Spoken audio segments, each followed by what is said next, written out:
Hi, everyone, and welcome back to the Stress Free MD podcast.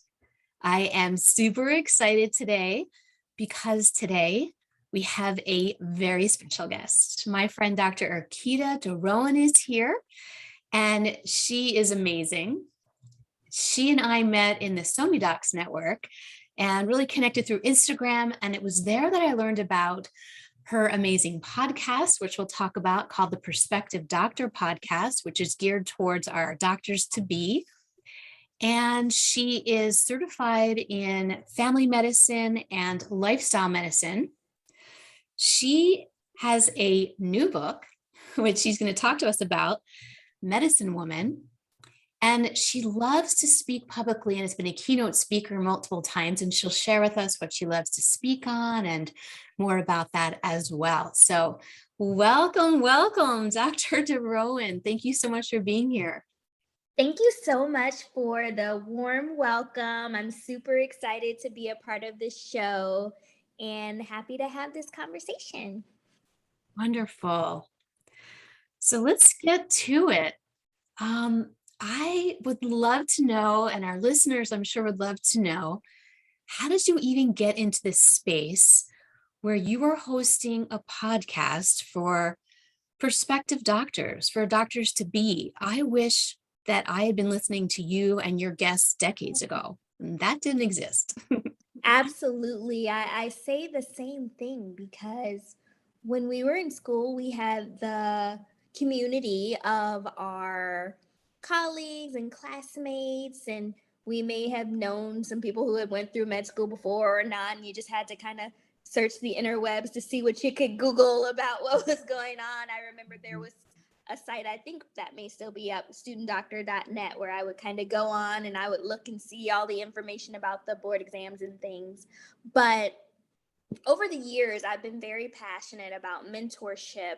I started in medical school, kind of mentoring the students that were the year under me, and I've continued throughout the years and even still volunteer with the Student National Medical Association with kind of paying it forward and kind of letting people try to avoid some of the pitfalls that I've gone through or that I've known that some of my colleagues have gone through to be a resource. And I'd always gone to like residency or med school panels and gave advice or talked about it. And from there, lots of students would start to reach out.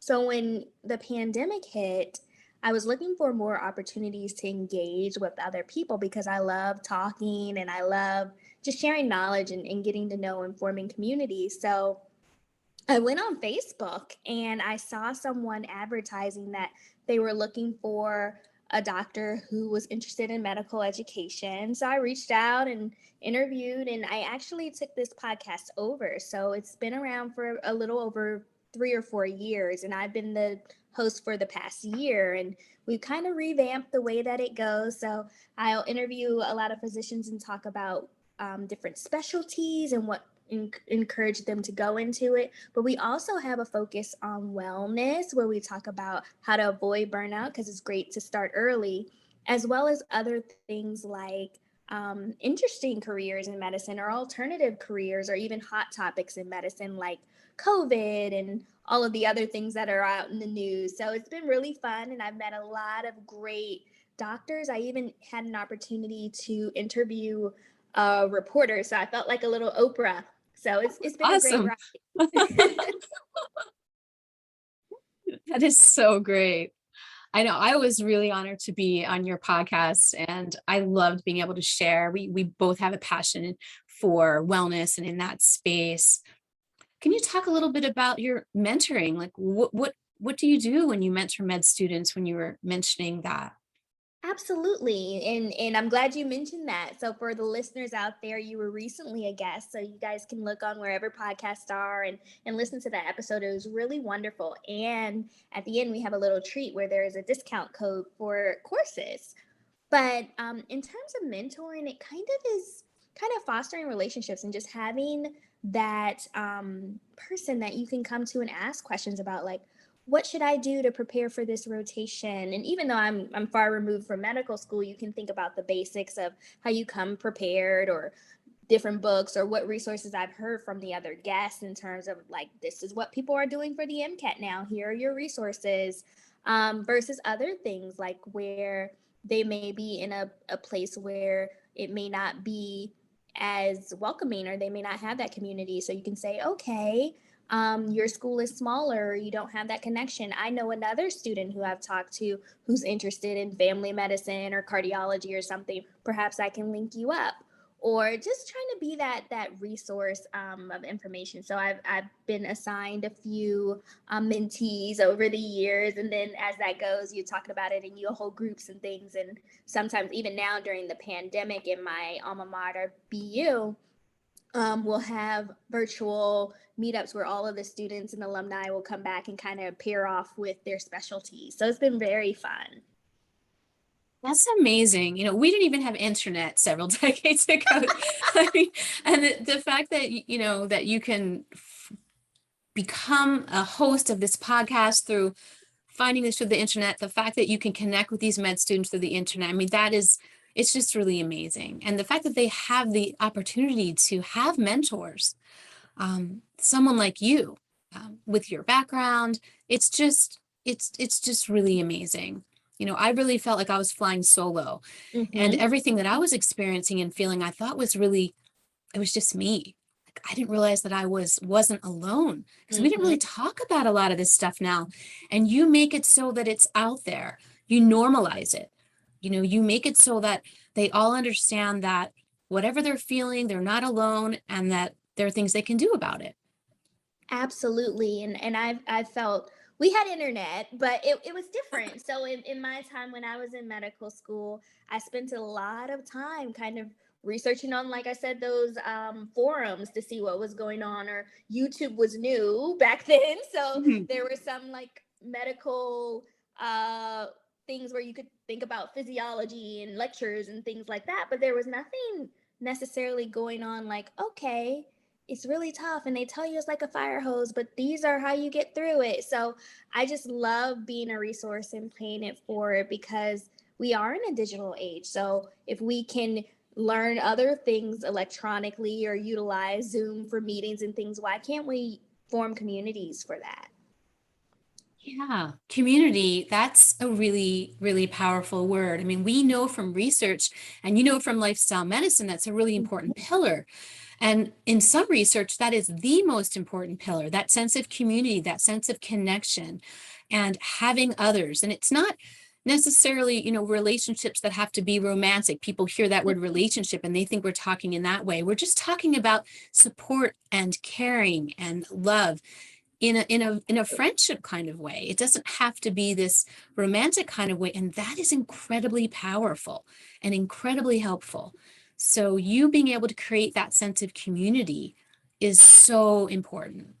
Yeah. Thank you. Absolutely. I couldn't agree more. And like we talked about on when you were a guest on my podcast, there is a lot of stress and sadness and emotion and anxiety in the medical field. And sometimes people may feel like they are alone, and they may have feelings as though they want to leave medicine, or they may have feelings that they even may want to hurt themselves and things. So we have to normalize this and let people know that yes, it's very hard, but there are other people out there rooting for you and there to support you and there to help you, and we're all going to thrive together because there's space for everyone. Yes, there's space for everyone. I love that. Very inclusive way of thinking, and dealing with that imposter syndrome. Mm-hmm. Whoa, that's pretty strong. And that can start the very first day of medical school, right? I Absolutely. mean, they're sitting there during orientation, and this is what I hear. It's like, oh, they're going to find out I'm not as smart as everybody here. Why am I here? They accepted me by mistake. Maybe I shouldn't even start. Like, look at all these people, blah, blah, blah. And, the mind just puts all these crazy words in our brains, right? It's just Mhm. words, but it's really, really powerful. So being able to nip that in the bud early, it's really, really important. Yeah. Absolutely. I think that a lot of students kind of go through that experience where are obviously very intelligent because you've made it there. You have made it through all of the interviews, all of the exams, and you're sitting in that spot and you're used to being kind of at the top of your classes through high school and college and whatnot.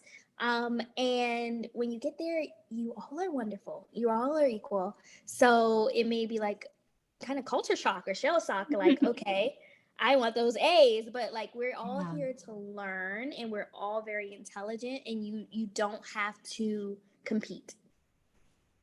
Yeah, absolutely. I'm not sure if all the schools are this way now, but when I was back in school, in med school, we had honors pass fail. Mhm. And it was that way intentionally so that we can get rid of that need for competition and Mhm. really encourage just the education and just and really allow for that sense of community because you weren't neck and neck with anybody. You weren't worried about that hundredth of a grade point average away from somebody. You were just there to learn and to support each other. And it Absolutely. was just such an amazing way to grade. And I'm actually so grateful that they came up with that. Um, Mhm. yeah.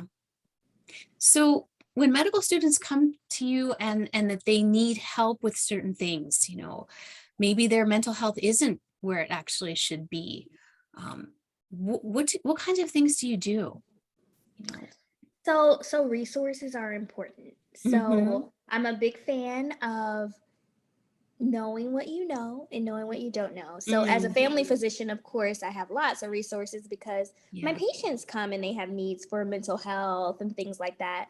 And then living through experiences or witnessing the experiences of my colleagues and things like that, you can kind of help talk someone through the process. So if they're facing an issue where they may have test taking anxiety, you can say, "Oh, okay, Paula," and that's a fake name, Yeah. went through that Yeah. when I was in school, and they went to their center and they had neurocognitive testing and they were able to get accommodation. So don't suffer in silence. Like, there is a process for this. Or if someone had an issue where they were saying that they were not feeling well mentally, you can say, okay, there should be resources where you go to your student affairs office and they can give you resources like don't suffer in silence. Or if you don't want to report it that way, go to your doctor. You have to take care of yourself, ask for these things.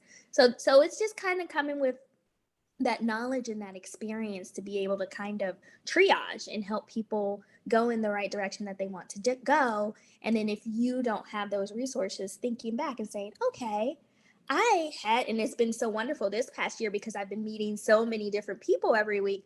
I had Dr. Tiger on. She's really great at this. Let me refer and see if she would like to communicate with this person, and I'll send a text or an email and they'll be like, yeah, have them email me. So that's been very wonderful. Even with people who, like, I interviewed a student who was in the newspaper recently about some really wonderful things, and at the end of the episode he said, well, I just matched into PM&R and I'm moving to a new city. And I was like, I know someone who's in that field. So they were able to meet up and she was able to tell him about his program. So it's just, like I said, building that community and figuring out how you can be of help and of service to someone. Yeah. So the podcast is not only educational for those who are listening, but it educates you because then you develop resources to help them. You're Absolutely. learning as well. Yeah. And you mentioned that word triage, and it's really important. Scope of practice really comes to mind when you say that. And me in this space, I mean, I do a lot of life coaching, but we have to differentiate between when is it within our scope of practice and when Mm-hmm. do we need to find a specialist beyond what we can handle. So that's always really, really important. And for your budding physicians to know that it's okay to reach out to others. It's okay to have other resources. It's okay. Mm-hmm. That's what they're there for. Absolutely. And even just listening to the stories from different people, Mhm. like the student that I'm mentioning that fully matched and has done well and is shining and went into PM&R, he had some difficulties pre-med. And he talked about how, and we talk about this a lot on my podcast, about how you need to formulate your own personal board of directors. Mm. So one person isn't your go-to person for everything. You may have a confidant that you talk about your stresses with, and someone who you talk about medicine with, and you might want to call your mom about something, and you might want to talk to someone in your field about something. And when you bring those all together, you have your personal board of directors, and all of these people have your best interest in mind, but they may not specialize in that thing.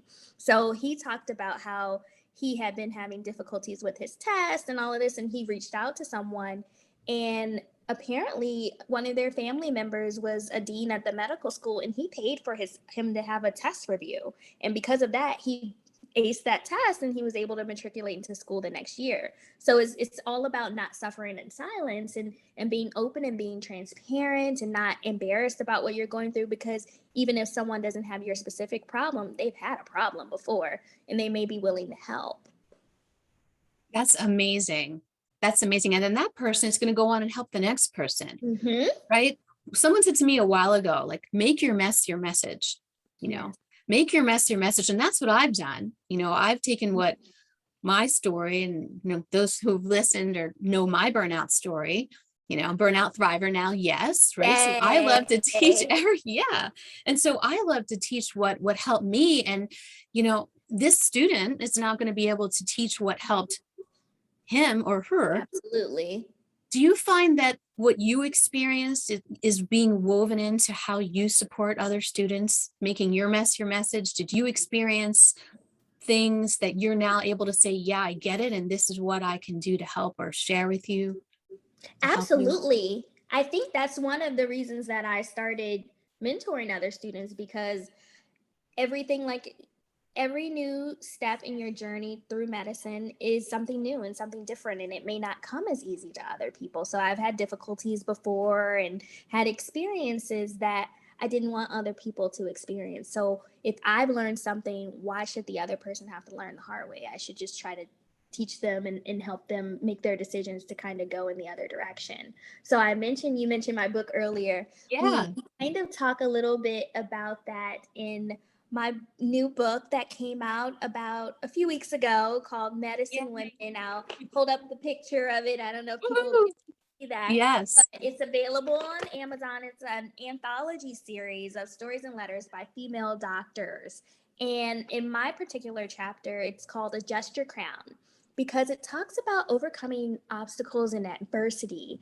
As in, I had a pretty traditional story getting into medicine. And then when I got there, I was like, oh, what is this? Not only academically, I had to work really hard, but there were other microaggressions and not so microaggressions, just being honest, as being a woman and being a Black woman in medicine, that I experienced.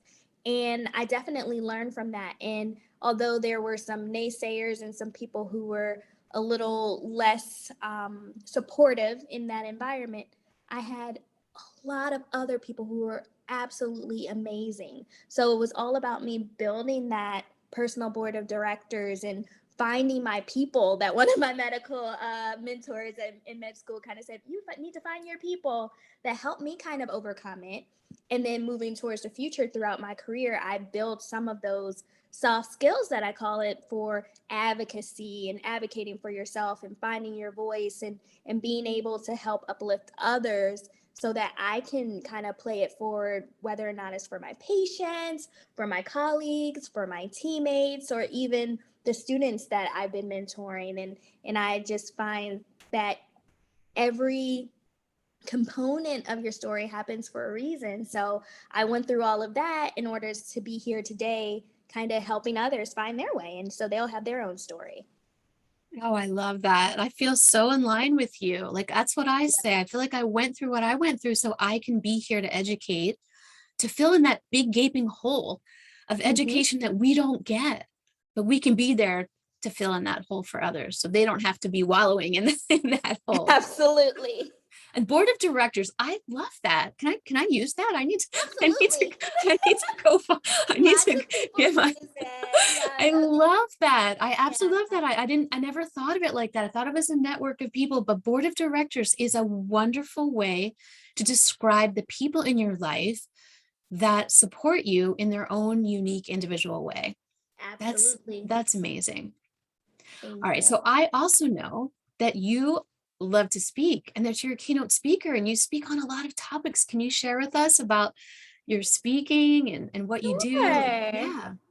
I think I'm a public speaker because I'm chatty. I'm very social and I like people, and I guess I'm trying to look for a way for more people to listen without, like, cutting me off. No, I'm just joking. But I do enjoy public speaking, and I love spreading the message about healthcare and wellness, and even overcoming your obstacles and kind of thriving. I'm in a unique situation now where I have been a woman in medicine for this long, and I've been a Black woman in medicine, and there are some different things that go along with that.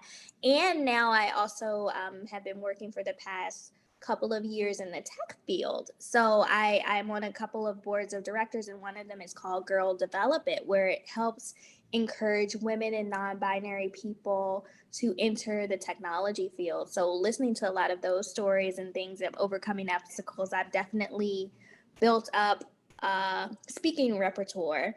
So I've been working to enlighten people about different things in medicine and in healthcare, and have kind of built up a kind of a following. And I've been working to expand that into different organizations, and kind of help them kind of focus on their wellness, or focus on finding their light and shining. So that's what I like to call it. So if anyone wants to book me, I'm definitely available. And I have a website, drerkeda.com, DRERKEDA,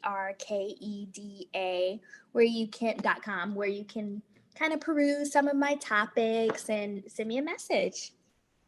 Wow, light and shining. I love it. Yeah. And so in addition to your website, how else can they find you? Well, I'm active on social media, honestly, and I think this may be a sign of my age. LinkedIn is my favorite piece of Okay. social media because you can learn so much, and you can network, and you can grow. So I'm on LinkedIn under my name, Erkeda DeRouen.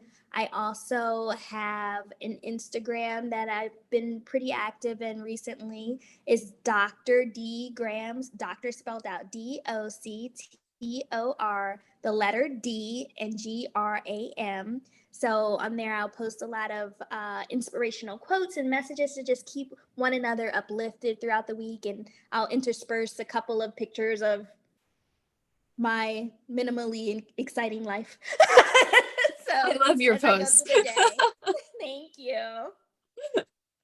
That's great. And then, of course, the Prospective Doctor podcast. So, Absolutely. yes. So, I will post all of these links and all of this information in the show notes for anyone who wants to get in touch with you, to learn more about you, to listen to your podcast, to book you to speak. And if you can just share one final something that you'd like our audience, our listeners to know before you go, what would that be? Absolutely. I really appreciate you inviting me to be here. This conversation was so fun, and just talking about all of the things that we can do to contribute to the future. So, for all of the listeners out there, no matter where you are in your career, or even if you are actively in a career, we can all do something to help someone else. So I just want someone to figure out and kind of reflect as they listen to this as to what your particular gift is, because we are all gifted, and figure out how you can use that to help bless someone else. Oh, thank you. That's beautiful. Thank you so much. So, thank you so much for being here. Thank you to all of our listeners for taking the time to be here as well, and for taking time to care for amazing you. Remember to be kind to one another and to be kind to yourself. And I look forward to connecting with you on the next episode of the Stress Free MD podcast. Thank